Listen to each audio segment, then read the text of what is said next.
Welcome to Who Wants a Story?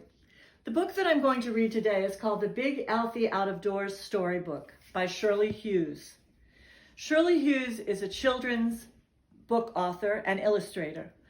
I really love her stories because she tells it like it is with young children, life with young children. It can be magical and fun, but it's also sometimes quite messy. The story that I'm going to read today is Alfie Goes Camping. It was always a favorite of mine and a favorite of the children that I read it to over the years. Alfie is a little boy about 5 or 6, and he has a little sister who's about 2 or 3 named Annie Rose. Alfie Goes Camping. One summer afternoon, Mom hung a sheet over the clothesline and weighted it down with stones on either side. Alfie crawled inside. It made a good tent. "I'm camping," Alfie called out. "This is my tent, and nobody can come in here unless I say so." But Annie Rose was already coming in through the other end, uninvited. Alfie went indoors and brought out some important things to put in his tent. He brought a coloring book, some crayons, a saucepan, his old blanket, and his knitted elephant. He spread a rug inside and some cushions to sit on. "Real campers cook their food over a campfire and eat it sitting on the ground," Alfie told Annie Rose. So they put some bits of grass in the saucepan and they cooked them over a pretend fire. After that, they went inside the tent and lay down on the cushions. Alfie pretended it was nighttime and there was a forest all around full of wolves, snakes, and snarling tigers. Annie Rose was not quite sure she liked this part of the game, and she soon trotted indoors to find Mom. Alfie was still in the tent when Dad came home from work. He brought out a mug of tea and drank it sitting by Alfie's campfire. Dad told Alfie that he had owned a real tent when he was a boy, and he'd slept out in it all night. "I'll look in the attic and see if it's still there," he promised. "And if it is, we might try it next time we go to visit Grandma in the country." Dad did find the tent. Alfie was very excited when the time came to put it up in the field next to Grandma's house. Everyone came out to watch. It was big enough for 2 people to lie down in. Annie Rose was too little to go camping, so it was going to be just Alfie and Dad. They brought proper foam mattresses and sleeping bags with them from home. "I hope it doesn't rain," said Dad. Alfie could hardly wait until bedtime. He kept going in and out of the tent to check that everything was ready. He put his blanket and elephant beside his sleeping bag. Dad put a flashlight beside his. At last, bedtime came. Alfie had a wash and put on pajamas and a bathrobe just as usual. He wanted to cook his own supper over the campfire, but Dad said that might be difficult. Instead, they had supper in the kitchen, baked potatoes and baked beans. Grandma gave them some apples to take with them out into the tent. Then they set out. It was strange not to be going upstairs to bed, but down to the yard, through the gate, and into the field. It was still light. Dad and Alfie sat in the front of the tent with a blanket around them and ate their apples. They watched the sun go down behind the trees. They watched the sky change color. They saw the birds swooping and calling to one another. They sat there until it was quite dark and the stars came out one by one. It was very mysterious to be outside at night under the big sky, with rustling noises all around and the wind blowing the branches about. But Alfie felt safe being there with Dad.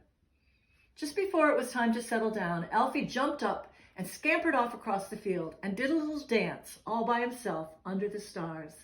And then they climbed into their sleeping bags, and Alfie cuddled up in his blanket with his elephant beside him and went off to sleep. When he woke up, it wasn't morning, it was the middle of the night. It was completely dark, not like being in a bedroom with a light shining in from the landing, but pitch black all around. Alfie put out his hand. He could feel Dad's back next to him, hunched up in the sleeping bag. Alfie lay very still and listened. He could hear noises outside, strange creakings and flappings. Inside the tent, he could hear Dad breathing. But then Alfie realized he could hear something else breathing too. And that something was outside the tent. Alfie sat up. He didn't scream. He didn't even cry. He just leaned over and wrapped his arms around Dad's neck and squeezed very tightly indeed. And then, of course, Dad woke up too. Now the breathing thing was near their heads. It was a very snorty, snuffly sort of breathing. They could hear it moving. It was trampling about in the grass. And then it went round the tent to the zip opening, which Dad had left not quite done up, and started to push against it. Alfie was sure that something huge and horrible was coming to eat them up. He began to scream and scream. "It's okay, Alfie," said Dad. He felt for his flashlight and switched it on. They saw a big pink nose coming through the tent flap. It had a very large, wet nostril. "It's a pig," said Dad. And he bravely got out of the sleeping bag and gave the nose a big push. Alfie stopped screaming. He and Dad crawled out of the tent. It did not seem quite so dark outside. The pig moved a short distance away and stood there watching them. "I didn't know Jim Gatling had put his pig in this field," grumbled Dad sleepily. He tried to make the pig go away, but it wouldn't. After a while, they tried to go back to sleep in the tent, but the pig kept trying to join them. In the end, there was nothing for it but to take the tent down. They collected up all their things and carried them back to Grandma's yard. It took several journeys to and fro. The pig followed closely behind them.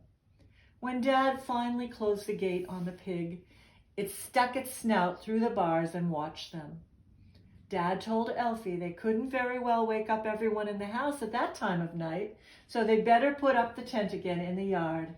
Alfie thought that was a very good idea. At last they got the tent back up and crawled into it.